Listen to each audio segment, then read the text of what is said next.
Welcome to Level the Playing Field, where we explore topics related to economics, equity, women, work, and money. My name is Katie Ward, and I'm Commissioner and CAO of Ontario's Pay Equity Commission. And I'm Allison Chen, Program Specialist at Ontario's Pay Equity Office, where we aim to correct the gender pay gap through ongoing research and awareness raising. In this week's episode, we are looking into busting some widespread myths about women in work. We hear a lot of myths about why the gender pay gap exists. Some of those being, women provide less value, women don't negotiate, parental leave is primarily for women, and much more. And frankly, these myths just aren't true. Allison, here's, a famous, the mother of all myths, I should say, that women don't provide as much value in the economy. What would you say to that? I would say that it isn't that women provide less value, it's that women's work is undervalued in an economy that is traditionally dominated by men. Women and men have historically been clustered in certain occupations, and these occupations are valued and compensated differently by society and by employers. This clustering persists in Ontario today. As of May 2021, women dominate in areas such as health, education, law, community, and government services, just to name a few. And the clustering of men and women in these different sectors is prompted by gender and social norms, and it has led to the devaluation of women's work. And even when women work outside of these women-dominated sectors, their contributions are still valued less than men. A 2016 report that was written by Deloitte found that a qualified working woman in Ontario who has the same demographic characteristics and level of experience as a man in the same field received $7,200 less per year. And this is known as the gender wage gap. Deloitte estimates that it amounts to around $18 billion worth of foregone income per year for all working women in Ontario.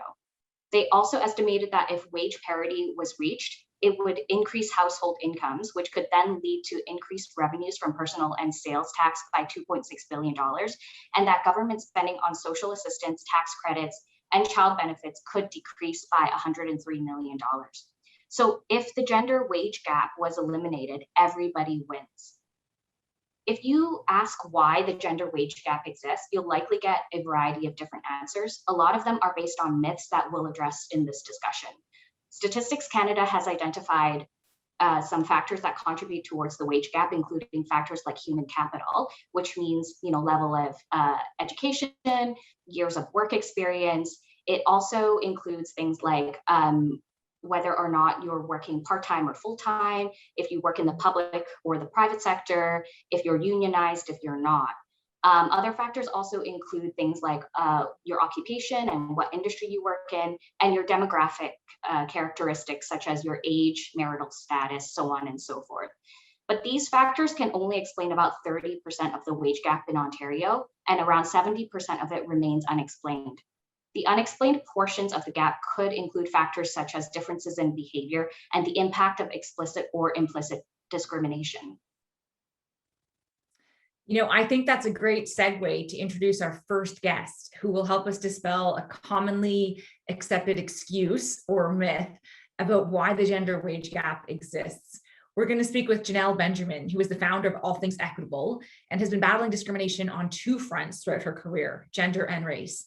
We learned about Janelle's story through the Globe and Mail's Power Gap series, where she shared her experience in accepting a job offer in the not-for-profit sector, only to have the offer rescinded when she tried to negotiate a higher salary. She joined us to tackle the myth that women don't negotiate. Let's take a look. So, with that in mind, and your experience, as you talk about in your work from gender and racial perspective, and definitely with the risk you've had of having your job offer rescinded, what are those barriers and risks facing women, especially marginalized women, who want to negotiate and advocate for themselves in the workplaces? Yeah, we're literally risking, our livelihoods, right? When it's our ability to take care of ourselves. When you're especially racialized, we know the disparities that exist in our society already. When you compound that with our gender, it's just insurmountable, right? So when you're going into an organization and you're met with, an offer being completely revoked and off the table, right?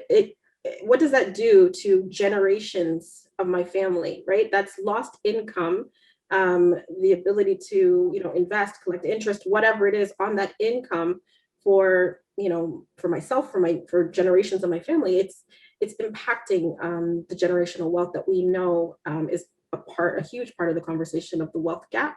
When we're talking about, the experiences of racialized people in society, we're just nowhere near where we need to be in terms of the gains that we need to make in society. So it's an additional setback, right? When, you compound our race with our gender, and then, we're discriminated against for asking.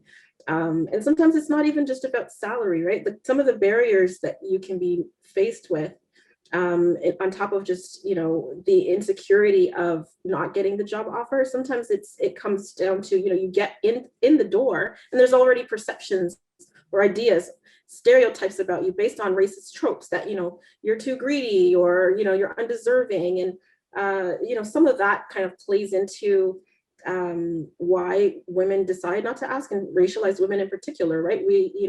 We're in typically lower level paying positions, depending on which community that we're part of. We're the nannies, and we're the housekeepers, and we're the clerks and what have you in whatever industry. In the hospital, we're the caregivers, etc. We're not in the C-suite making tons and tons of money. And so when it is that we are negotiating, even in these jobs, these important jobs, compensate us fairly, compensate us adequately. It's really important for our survival and our ability to support our families. You made a really important point that I want to dive into a bit deeper about intersectionality and the different experiences for different women, right? And there are different risks, realities, and experiences for different women. And for the most part, data doesn't capture the risks of negotiation or the challenges taken by women of color, newcomer women, women with disabilities, LGBTQ women, and other marginalized communities. Mm-hmm. From your experience, what are some of the ways that all of us can better understand these risks so we can actually work to dismantle those systemic forms of discrimination that exist in the workforce? I think we have to take a critical look at, power and privilege, and who has, power and privilege and access, and who doesn't in our society, just at the foundations, right?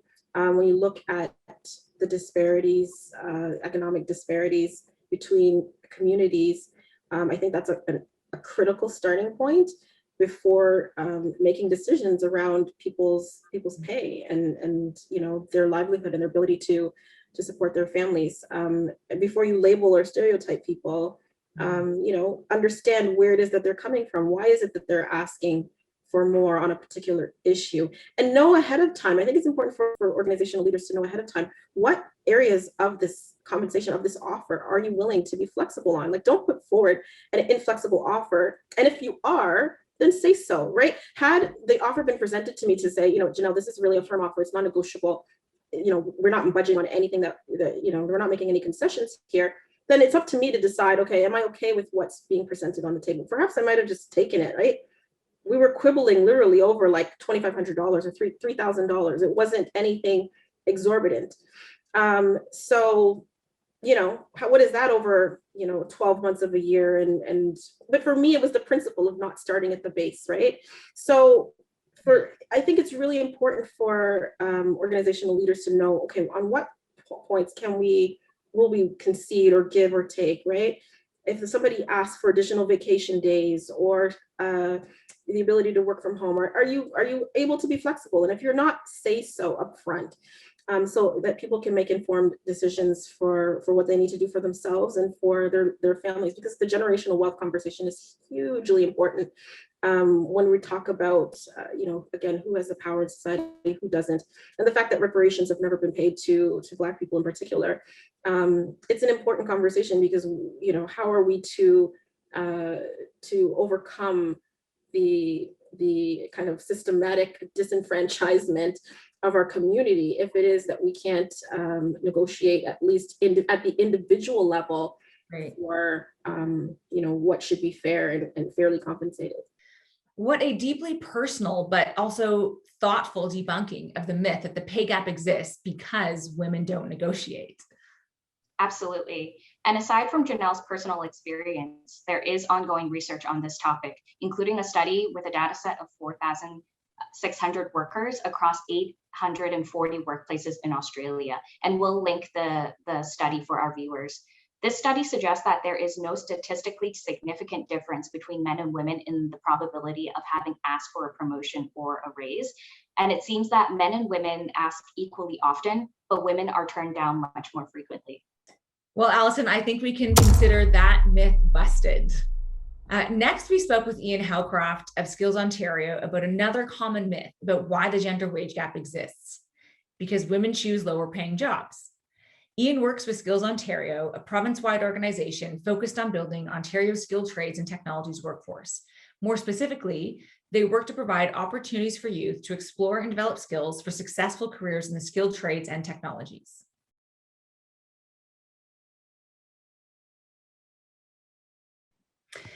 Labor market research shows that women were least represented in trades, transport and equipment operators, and related occupations. Only about 7% of that workforce is made up of women. So this is a fact I'm sure your team well knows and is seeking to understand.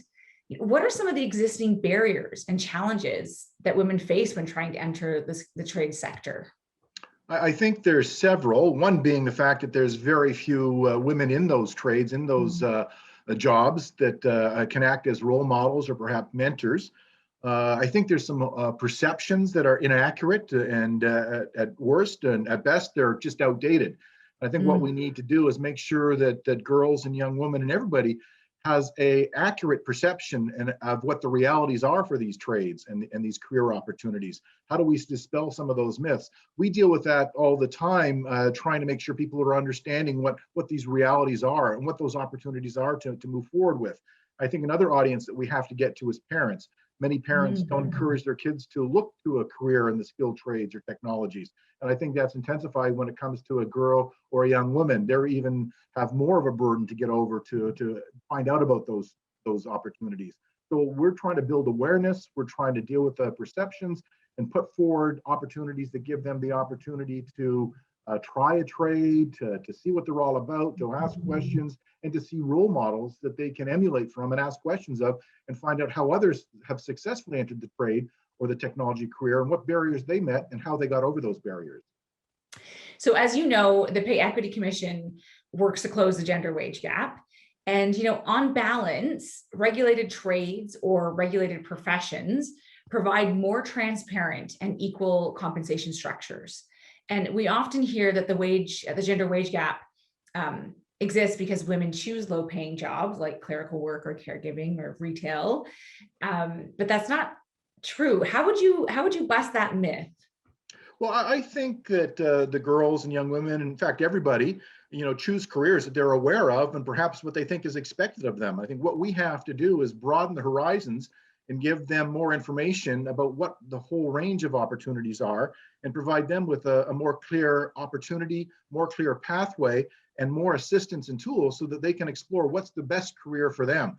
We're not saying that there's good careers or bad careers. There's a whole range of opportunities out there. What we want to do is make sure that we're providing everybody with the information they need to try, to explore, and to find out where their passion is, where their interests lie, and what they can do to choose a career path that's going to allow them to have what their personal goals are and what their career goals are. And I think there's a lot more that still needs to be done in that. We've had great success. We're getting out in our in-school presentation. We did over 2,000 of them last year. We're getting out between 80 and 90,000 individuals, but there's still a lot more out there that we have to get to. And I think the pandemic has shown that there's a lot more important jobs out there that people took for granted or wouldn't even consider. We look at what we need to do to keep the economy going, to provide the personal protective equipment, to make sure that we have food in people's homes and they can access the logistical support, the trucks, and all these things have to be maintained and have to be built. And I think there's probably a little bit more favorable impression on some of the skilled trade careers than there was 18 months ago. So we need to continue our work to get that message out there and let girls and young women and everybody know what these opportunities are. And these are excellent career opportunities that give you balance in life, that give you excellent remuneration, and you can start your own business, you can grow, you can do other things.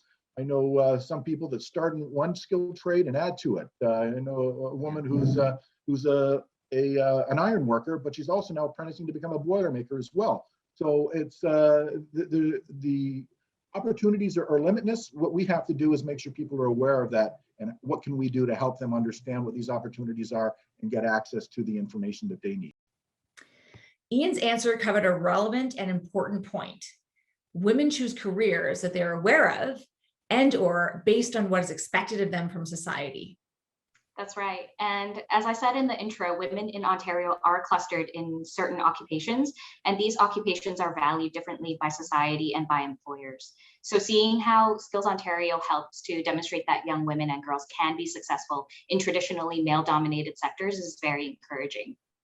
Yeah, absolutely. And, the more they see women in a broad spectrum of sectors, the more they will see themselves in broader career opportunities. So I think we can say that the myth that, women choose lower paying careers is busted. So thanks, Ian and Skills Ontario, for that.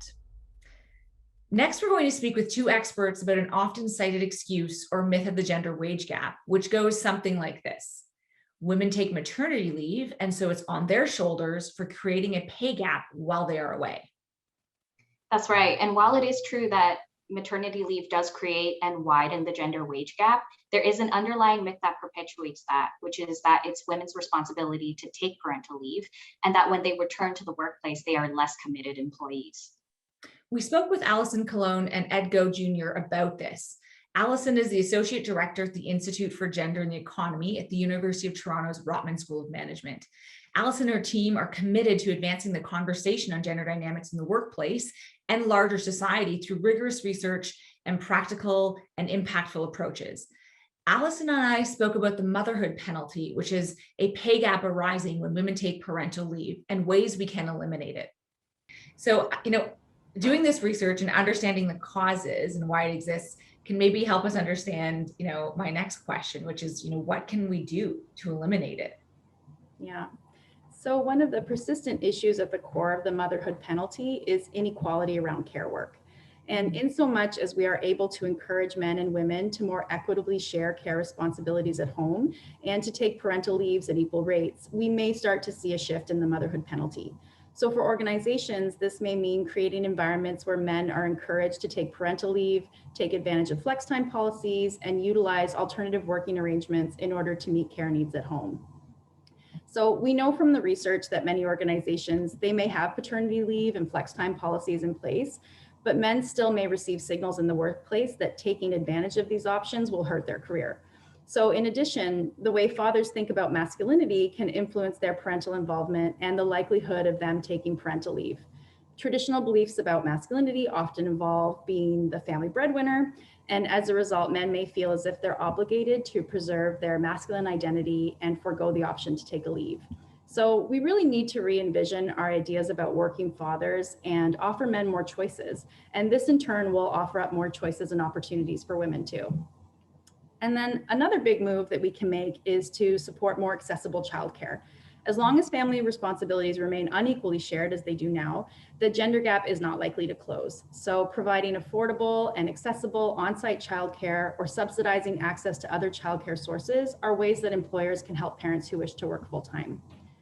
And then finally, to combat bias in the workplace, we need to change our structures. So for example, a manager may assume that a woman who has just returned from parental leave may not be interested in a challenging work assignment, or maybe a promotion that requires travel. But we shouldn't assume that this is the case. So make it an organizational practice to consider everyone for career opportunities and let new parents decide for themselves how they want to coordinate their work and care responsibilities.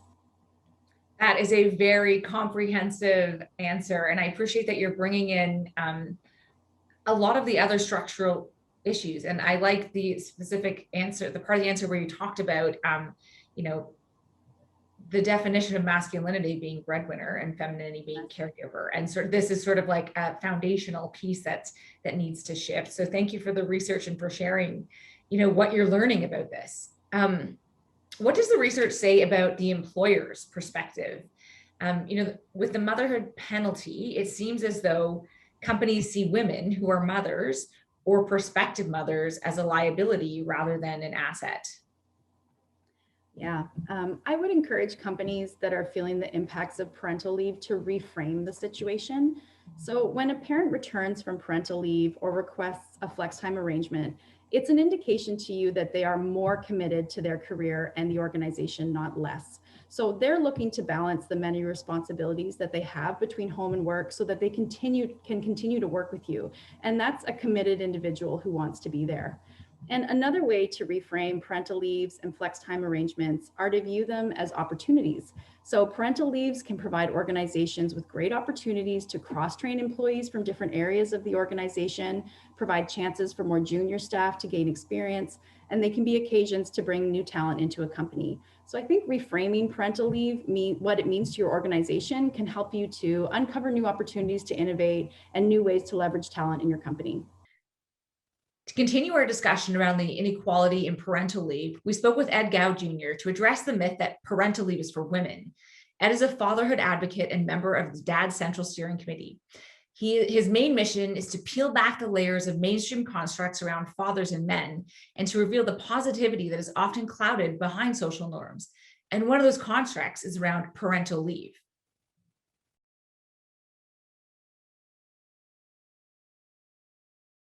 There's convincing scientific evidence, and I'm sure you're well versed in this, that men taking parental leave has widespread benefits to everyone in the household, the children, their partners, and actually to themselves. What are some of those benefits that you see and you share and you talk about with the fathers you work with? Well, there's a number of, I'll cover about 3 or 4 here. We could go on forever, but one of the things, it's strengthened partnerships because, and we can use what we've been through over the last 14 months. A lot of fathers were now at home. So now they were engaged into, like, not to say they weren't engaged day to day, but they were more engaged in the child or children's lives. So now that role became more significant because the father was there more. He was not only present, but he had presence more day to day. And when you have that in the context we're chatting about today in regards to a mother and father, 2 is better than 1. And if the 2 are working together, not only does that help the relationship between the father and the mother, but it also improves the relationship between the children and the father. So everybody wins. Everybody wins in that situation. So say a young father for the last number of months, or if he has parental leave, he can take care of the baby. Yeah. He lightens the mother's load. And also our young people, they watch what's going on. So when that father's home, it gives a really big impact on what a family should look like to that child. Even though that child may be really young, they're learning, they're listening. They're getting at a very early age what a family should look like, what a family should sound like. What does mommy do? What does daddy do? All those things. Also, another thing it brings too is increased happiness and fulfillment. You have the family home. There's care, there's stories to be shared, there's events to be shared. So it helps everybody in the family because it's more a communal family in regards to there's people taking roles and responsibilities very seriously. And one of the biggest benefits is that fathers spend more time to bond with their children. So many studies show that paternity leave, especially longer leave, can help dads become more nurturing fathers and more supportive partners. So those are just some of the things that I'd like to share today. Those are big things. Actually, one other thing too, sorry, I forgot. It also supports gender equality. It's wonderful that you're doing this work to promote that message. At the Pay Equity Office, we often hear, well, we know actually there's a lot of scientific research and data that shows that the wage gap for women widens after children because they take so much time in the caregiving role, right? They're more likely to step out of full-time employment. And as you pointed out earlier, it might be because they're not necessarily the breadwinner. It might have been a financial decision, but then that has a long-term effect by sort of widening the pay gap for women. And so the myth or counter argument to that that's associated with that is like, well, parental leave is for women. How would you bust that myth? What would you say to just like get that myth out of the water that parental leave is for women? Parental leave is for the family. It's not for the woman. It's for the family. And a lot of times having that responsibility of not having to take care of the child, in a lot of cases, increases the woman's productivity in the workplace, which a lot of times leads to increased mobility upward if they're wanting in the workplace, and also more financial gain from the workplace. So it's not for the woman, it is for the family. Family. We have to focus on what is best for the family. The work we do at Dad Central, we want to help fathers so they can be better for the family, for the kids and the family. So we have to make sure we're looking at family first. And if we get the family structure right, other things, this is my opinion, in society will only get better.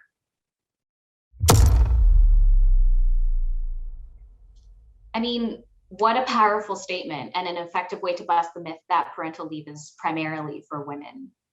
We want to thank each of our guests for sharing their expertise and experiences with us to help us dispel common myths or misconceptions that are used to explain the gender wage gap.